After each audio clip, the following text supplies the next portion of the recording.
hamdalillah nahmaduhu wa nasta'inuhu wa nastaghfiruhu wa nastahdihi wa nastarshiduhu wa nu'minu bihi wa natawakkalu alaihi wa natubu ilaihi wa na'udzu billahi min syururi anfusina wa min sayyiati a'malina may yahdihillahu faqad ihtada wa may yudlil falan tajida lahu waliyyan mursyida. Asyhadu an la ilaha illallah wahdahu la syarikalah ilahan wahidan wa rabban syahida wa asyhadu anna sayyidana Muhammadan abduhu wa rasuluh la nabiyya wa la rasula ba'dah. Allahumma salli wa sallim wa karrim wa azim wa majid wa azam wa tarham ala sayyidina wa nabiyyina wa habibina wa maulana Muhammadin wa ala alihi wa ashabihi masabihi dhalam. Amma ba'du fa ya ibadallah usikum wa nafsi bi taqwallah wa ta'atihi wa la tamutunna illa wa antum muslimun. Wa qala ta'ala innallaha wa malaikatahu yusholluna 'alan nabi ya ayyuhalladzina amanu shallu 'alaihi wa sallimu taslima. Wa qala ta'ala ya ayyuhalladzina amanu taqullaha wa qulu qawlan sadida yuslih lakum a'malakum wa yaghfir lakum dhunubakum wa may yuti'illah wa rasulahu faqad faza fawzan 'azima. Sadaqallah wa sadaqa Rasulullah sallallahu alaihi wa alihi wasallam. Hadratul muhtaramin, segenap jamaah kaum muslimin, jamaah salat Jumat auditorium Bank Mega yang insyaallah kita semua senantiasa dirahmati dan diampuni segala dosa kita oleh Allah Subhanahu wa taala. Alhamdulillah wa syukurillah, pada kesempatan hari yang penuh barakah ini di Sayyidul Ayyam, pimpinannya hari yaitu Yaumul Jum'ah, Allah Subhanahu wa taala limpahkan karunia nikmat kepada kita, nikmat iman, nikmat Islam, sehat afiat, panjang umur, taufik dan hidayah dari Allah Subhanahu wa taala sehingga kita dapat melaksanakan kewajiban sebagai umat muslim yaitu salat Jumat berjamaah. Mudah-mudahan Allah Subhanahu wa taala senantiasa istiqomahkan kita di dalam kebaikan seperti ini sampai akhir ajal menjemput kita semua, dan saatnya Allah panggil kita pulang menghadapnya, Allah tetapkan iman Islam kita, Allah tutup cerita kehidupan kita dalam keadaan husnul khatimah. Amin amin ya rabbal alamin. Hadirin jamaah salat Jumat rahimakumullah. Allah Subhanahu wa taala berfirman di dalam Al-Qur'an, "Walaqad wasaina alladziina utul kitaba min qablikum wa iyyakum an taqullah." Sungguh telah kami wasiatkan kepada orang-orang beriman sebelum kalian, dan juga kami wasiatkan kepada kalian dengan pesan yang sama, dengan wasiat yang satu, wasiat Allah Subhanahu wa taala untuk seluruh hambanya dari umat yang paling pertama Nabi Allah Adam alaihissalam sampai umat yang paling terakhir yaitu baginda Rasul Nabi Muhammad sallallahu alaihi wasallam, anittaqullah, yaitu bertakwa kepada Allah Subhanahu wa taala. Al-Imam Ghazali dalam kitab Bidayatul Hidayah, beliau mendefinisikan at-taqwa hiya ibaratun an imtithali awamirillahi ta'ala wa ijtinabi nawahi. Taqwa merupakan adalah satu hal yang dikatakan oleh ulama menjalankan segala perintahnya dan menjauhi larangannya. Ini yang dimaksud dengan takwa. Apa saja yang diperintahkan oleh Allah Subhanahu wa taala, sekalipun terkadang tidak begitu kita sukai, maka kita lakukan. Begitu juga segala hal yang dilarang oleh Allah Subhanahu wa taala, namun terkadang kita menyukainya, maka ini harus kita jauhkan dari diri kita, jangan sampai kita kerjakan. Inilah yang dinamakan dengan takwa. Bahkan Al-Imam Ali bin Abi Thalib radhiyallahu taala anhu wa arda wa karamallahu wajhah di dalam kitab Duratul Yatimah, dikutip oleh pengarang kitab Alama Al-Imam Ahmad Masyhur bin Al-Haddad, bahwasanya at-taqwa merupakan hiyal khaufu minal jalil wal amalu bitanzil wal qana'atu bil qalil wal istidad li yaumir rahim. Takwa itu memiliki 4 komponen. Yang pertama takut kepada Allah, yang kedua mengamalkan Al-Qur'an, yang ketiga qanaah, sifat ridha, menerima dengan pemberian Allah yang sedikit yang Allah berikan kepadanya, yang keempat wal istidad li yaumir rahim, mempersiapkan bekal amal soleh untuk berjumpa dengan kematian. Hadirin jamaah salat Jumat rahimakumullah, pada akhirnya kita semua akan pulang menghadap Allah Subhanahu wa taala. Cepat atau lambat kita akan berjumpa dengan Allah Subhanahu wa taala. Makanya kita persiapkan bekal kematian kita, dan bekal kematian yang akan kita bawa pulang ini juga sebagai bentuk daripada ketakwaan kita kepada Allah Subhanahu wa taala. Ada satu kutipan dari Al-Imam Nawawi di dalam kitab Nasha'ul Ibad, di dalam bab rubai bab serba 4. Di situ dikatakan bahwasanya yastaqbilu ibnu Adam arba'un nahabat. Manusia itu mau tidak mau dia tidak bisa menolak, pasti akan diambil darinya 4 perkara.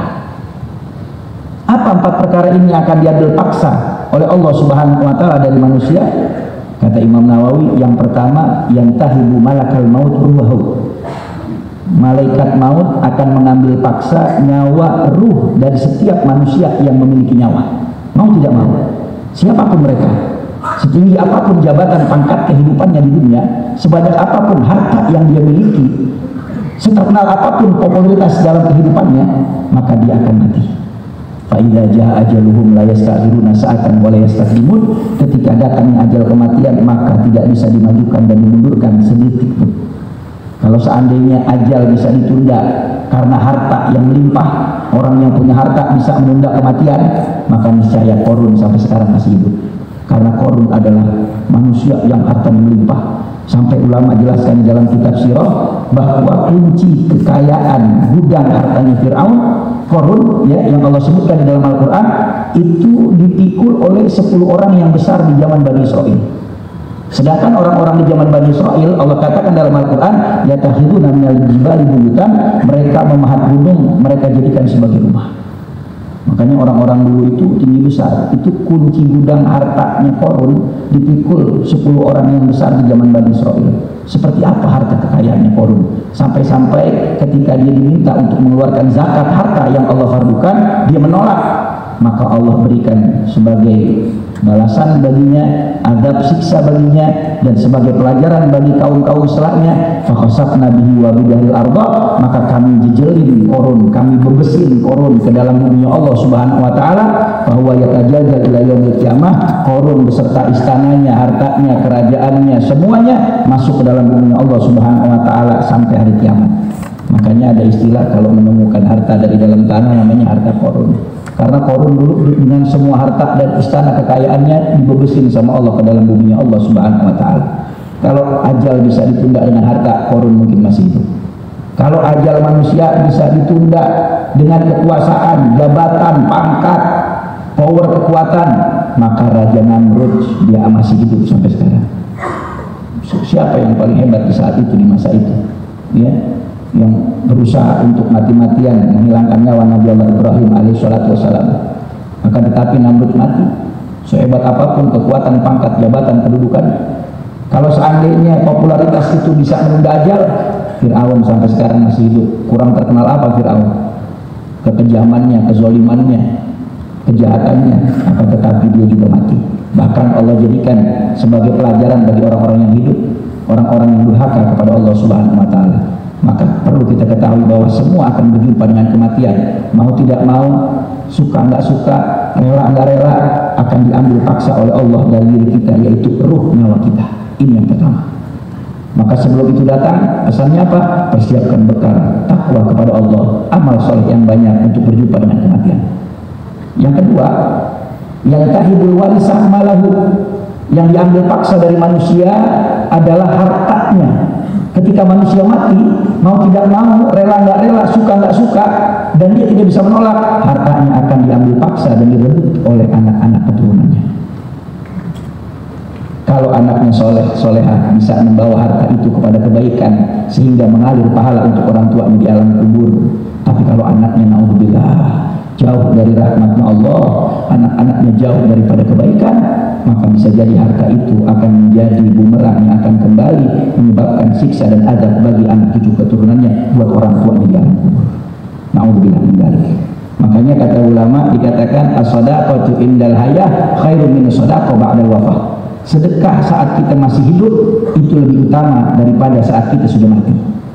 Karena di saat kita masih hidup kita bersedekah anti binafsi, itu karena kesukarelaan, karena keikhlasan, karena kemauan hati kita. Tapi saat kita sudah mati bersedekah, saat itu yang memang mau nggak mau, memang udah nggak bisa nolak kita. Oleh sebab itu pesannya apa dari pesan yang kedua ini? Jangan pelit buat bersedekah di jalan Allah Subhanahu wa taala. Bersedekah kepada fakir miskin, bersedekah kepada orang yang membutuhkan, bersedekah kepada keluarga, bersedekah untuk pembangunan masjid, pondok pesantren, untuk anak yatim dan lain sebagainya. Infakkan harta yang kita miliki, karena kata Nabi Muhammad, al-amwal tanqasimu ila salasati aqsam, harta manusia terbagi 3. Yang pertama, harta yang kita makan dia akan jadi kotoran. Sebanyak apapun, semahal apapun, semewah, seenak apapun makanan yang kita makan, dia bakal jadi kotoran. Yang kedua, harta yang kita tinggalkan, dia bakal jadi rebutan. Zaman sekarang jangan orang tua udah mati, orang tua masih hidup aja di rumah sakit, anak datang rame-rame bawa proposal. Pak, tanda tanganin. Kenapa sih bagiin warisan? Takut anak pada berantem. Di dalam fikih faraid itu kan yang namanya harta warisan itu adalah malu tarikah, harta peninggalan orang mati.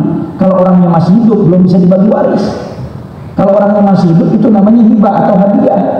Kalau orang tua masih hidup, anak suruh bagi warisan, berarti anaknya kurang ajar, doain orang tua cepat mati. Orang sekarang jangankan yang udah banyak harta, yang susah mungkin berebut waris masih masuk akal. Ini yang udah banyak harta kadang masih mau juga yang recehan. Makanya daripada ya nanti ketika kita sudah wafat kita menyesal, maka berlomba-lomba untuk bersedekah di saat kita masih hidup di jalan Allah Subhanahu wa taala. Ini yang kedua pesannya. Karena mau nggak mau, rela nggak rela, kita nggak bisa tolak. Nanti kalau kita mati, harta kita bakal direbutin, bakal diambil paksa sama anak cucu keturunan kita. Yang ketiga, kata ulama, yang tahibu al-bud al-jismau, yang bakal diambil paksa oleh Allah Subhanahu wa taala dari diri manusia itu, yang ketiga adalah jasadnya bakal habis dimakan oleh belatung-belatung di dalam kubur. Siapapun kita, kecuali ajsadul anbiya wa sholihin, jasadnya para nabi, para rasul, dan jasadnya orang-orang soleh yang mendekatkan diri kepada Allah Subhanahu wa taala, yang bertobat kepada Allah, maka jasad mereka lam ta'kulul arad, jasadnya tidak akan dimakan oleh binatang-binatang di dalam bumi Allah. Maka pesan dari yang ketiga apa? Sebagus apapun kita punya badan, setampan apapun kita punya wajah, secantik apapun kita punya diri, sebanyak apapun harta yang kita keluarkan untuk perawatan, tapi kalau kita nggak menjaga diri kita dengan amal soleh, dengan sholat 5 waktu, dengan bersedekah, dengan membaca Al-Quran, dengan wudhu dan lain sebagainya, ketahuilah jasadmu itu bakal mau tidak mau bakal digerogotin belatung di dalam kubur. Waliyadzubillah. Yang keempat terakhir sebagai penutup dari perjumpaan khutbah singkat kita pada hari ini, kata Imam Nawawi, wa yantahibu al-khosma yaumal qiyamah irduhu, hal yang bakal diambil paksa dari manusia nanti pada hari kiamat adalah amal dan segala sesuatu yang dia miliki yang berkaitan dengan hak orang lain. Na'udzubillah. Makanya Nabi bilang di dalam hadis, kata Nabi Muhammad, atadruna manil muflis, tahukah kalian siapa orang yang bangkrut? Kata sahabat, man laisa lahu dirham wala dinar, orang yang enggak punya dirham, enggak punya dinar ya Rasul. Orang bangkrut itu yang enggak punya duit. Kata Nabi, bukan. Orang yang bangkrut itu bukan orang yang enggak punya duit. Orang yang bangkrut itu, kata Nabi, orang yang punya amal ibadah sebesar gunung, tetapi di dunia suka caci maki orang, suka menyakiti hati orang, suka membicarakan aib orang, suka mengambil hak orang lain, utang tidak dibayar, dan lain sebagainya. Segala macam bentuk kezaliman yang dia lakukan. Pada akhirnya saat mereka dipertemukan di pengadilan Allah Subhanahu wa taala, maka ada orang yang datang kepada si fulan A meminta haknya, maka dilimpahkan kebaikan si fulan A kepada si fulan B. Datang lagi fulan C minta haknya kepada fulan A, dilimpahkan lagi kebaikannya kepada fulan C. Begitu terus sampai akhirnya habis amal kebaikannya, yang sisa hanya dosa saja. Tiba-tiba masih ada yang datang minta haknya, maka malaikat datang menghadap kepada Allah, ya Rabb, si fulan ini sudah tidak punya kebaikan, amal solehnya sudah habis, tetapi masih ada orang yang meminta haknya. Lalu apa yang harus kami lakukan? Kata Allah, limpahkan keburukan orang yang terzolimi kepada yang menzoliminya. Akhirnya dia cuma numpukin dosa orang, akhirnya fatriyat finar, dilemparkan ke dalam nerakanya Allah Subhanahu wa taala. Mau tidak mau, suka nggak suka, kita nggak bisa tolak. Kalau kita zolim sama orang di dunia, di akhirat amal kita bakal diambil sama dia. Makanya pesan yang keempat apa? Jangan suka berbuat zolim, jangan suka nyakitin orang, jadi pribadi yang bijak, jadi orang yang santun, ucapan lisan dijaga, jangan suka buruk sangka sama orang, selalu berusaha untuk menjadi pribadi yang baik. Manusia ini tempatnya salah dan lupa, wajar kalau kita ya terjerumus dalam kesalahan dan dosa. Tetapi kata Nabi, la yudrikul mu'min min juhrin maratain, orang mukmin itu nggak bakal jatuh ke lubang yang sama 2 kali. Kita berusaha untuk bertobat kepada Allah Subhanahu wa taala, menjadi pribadi yang lebih baik agar nanti di akhirat kita selamat. Mudah-mudahan kita bisa paham 4 hal ini dan kita bisa menjaga diri kita agar menjadi orang-orang yang selalu bertakwa kepada Allah Subhanahu wa taala, yang selalu siap setiap saat ketika dicabut nyawa kita, karena kita selalu mempersiapkan bekal amal soleh yang banyak buat berjumpa dengan kematian. Inna ahsana kalamu abdan nizam kalam Allahul malikil alam wa bi qawli hatadil mutadun innallaha wa malaikatahu yusholluna ala nabi ya ayyuhalladzina amanu shollu alaihi wa sallimu taslima. Barakallahu li wa lakum fil qur'anil azim wa nafa'ani wa iyyakum bima fihi min ayati wa dzikril hakim wa taqabbala minni wa minkum tilawatahu innahu samiul alim. Wa qul qawli hadza wa sallallahu alaihi wa lakum wa lisairil muslimina wal muslimat wal mu'minina wal mu'minat fastaghfiruh innahu huwal ghafurur rahim. Allahumma shalli wa sallim ala sayyidina Muhammad wa ala ali sayyidina Muhammad. Alhamdulillahil qawiyyi sultanu al-wadih burhanu al-mabsuti fil wujudi karamahu wa ihsana ta'ala majduhu wa azima sya'nu khalaqal khalqal hikmah wa ta'alaiha ilmah wa basata lahu min fa'idil minnati majarat bihi fi aqdaril qismah wa salatu wa salamu ala kashifil gummah faridhi kurba jahati sabilillah sayyidina wa nabiyyina wa habibina wa maulana Muhammadin wa ala alihi wa ashabihi wa man tabi'ahum bi ihsan wa man ihtada bi huda. Amma ba'du fa ya ibadallah usikum wa nafsi bi taqwallah wa ta'ati faqad fazal muttaqun. Wa qala ta'ala innallaha wa malaikatahu yusholluna 'alan nabi ya ayyuhalladzina amanu shollu 'alaihi wa sallimu taslima.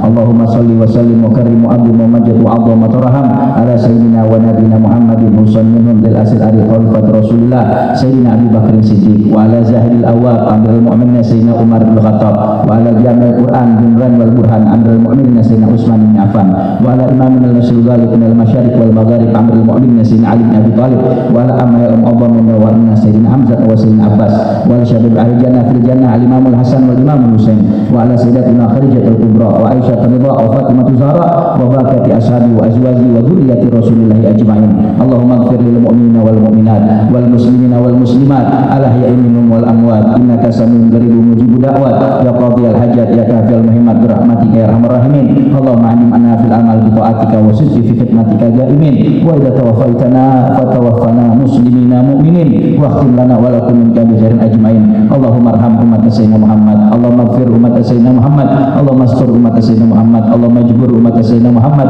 Allahumma aslih ummat sayyidina Muhammad, Allahumma ansur ummat sayyidina Muhammad, Allahumma ansur Islam wal muslimin, Allahumma ansur Islam wal muslimin wal mujahidin fi Palestin wa fi Pakistan wa fi sa'iril bilad muslimin wa ahlikil kafarata wal musyrikin a'daka a'daddin. Allahumma farid ana wa farid ana muslimin farajan ajilan bi rahmatika ya arhamar rahimin. Wa sallallahu ala sayyidina Muhammadin nabiyil ummi wa alihi wa sahbihi wasallam walhamdulillahi rabbil alamin.